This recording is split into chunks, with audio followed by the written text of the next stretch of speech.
Close your eyes, just for 1 second. Now think about the last time you prayed, whispered a wish, or begged the universe for something you couldn't control. You don't have to call yourself religious. Almost everyone has done it. In fear, in grief, in the dark. Now here is the question that should chill you. Somewhere in a cave tens of thousands of years before any holy book existed, someone else did the exact same thing, and nobody knows exactly who they were praying to. You were taught religion began with temples, with scripture, with priests and robes. That is not the beginning. The real beginning is buried, literally, in the dirt, long before humans had a single word for God. 100,000 years ago, in a cave in what is now Israel, archaeologists uncovered a human skeleton that should not have existed the way it did. It had been buried on purpose. Red ochre pigment placed carefully around the body. Antlers positioned near the head like an offering. Nobody does that by accident. That grave is a scream across time. Someone believed something continued after the body stopped moving. Before religion had a name, the fear was already there, and so was the need to answer it. So who were they actually praying to? Not one god on a throne, not yet. The earliest evidence points to something far more haunting, animism, the belief that everything around you carries a spirit, the wind, the river, the animal you kill to survive. Anthropologists studying the earliest known belief systems described a world where nothing was empty. Every shadow had a presence. Every storm had a will.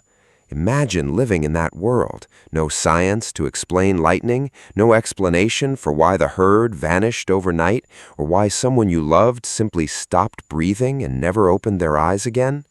When the mind has no answer, it does not stay silent. It reaches, it invents, it prays. That is not weakness. That may be the most human thing a mind can do.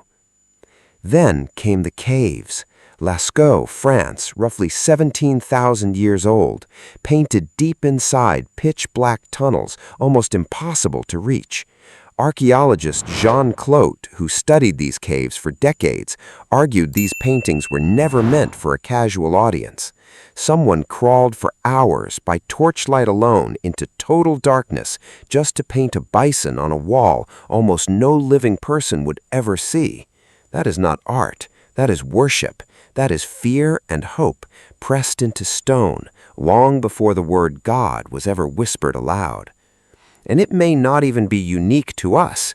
At Shanidar Cave in Iraq, Neanderthal remains were found deliberately positioned, some researchers even proposing flowers were placed around one burial, a theory still debated today. But the deeper pattern is not debated.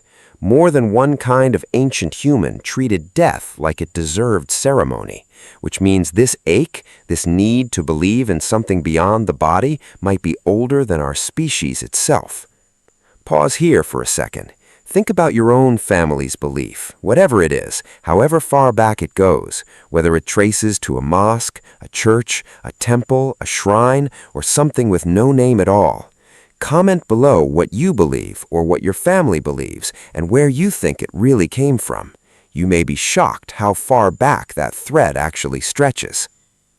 As human groups grew, the spirits scattered across rivers and trees slowly gathered into larger, more defined figures. This is the root that eventually grew into the traditions billions of people follow today. The devotion inside Islam, 5 daily prayers turned toward one sacred direction. The candlelight and scripture inside Christianity, carried through centuries of persecution and empire. The layered gods and cosmic cycles inside Hinduism, some of the oldest continuously practiced beliefs on earth. Judaism's covenant traced back thousands of years. Buddhism's search for release from suffering itself. Different names, different rituals, but underneath every single one of them lies the exact same ancient ache that pushed a human into a dark cave with a torch or into digging a grave with trembling hands and red pigment. The gods didn't appear from nothing. They grew out of what people feared losing the most. Drought birthed rain gods. Death birthed the afterlife. Darkness birthed light itself, worshipped in 100 different forms across 100 different cultures that never even knew the others existed. And that pattern never stopped. It only changed shape. Look at what people still pray for today: health, safety, their children, protection from the unknown. The list has barely moved in 100,000 years, only the language changed. So here is the real answer. Did ancient humans believe in something greater than themselves? Almost certainly, long before any religion alive today existed. Did they pray? The graves say yes. The paintings say yes. Who did they pray to? Not one answer. Spirits in rivers, ancestors who felt too close to be gone, the unknown itself, given a shape the human heart could finally hold on to. Maybe that is the most human thing there has ever been. Not the name of the god, not the shape of the ritual, but the fact that somewhere in the dark, tens of thousands of years before you were born, someone else looked up at the same terrifying, beautiful unknown, felt the exact same fear you have felt, and reached for something bigger than themselves anyway. Which means this was never just their story. It was always yours, too.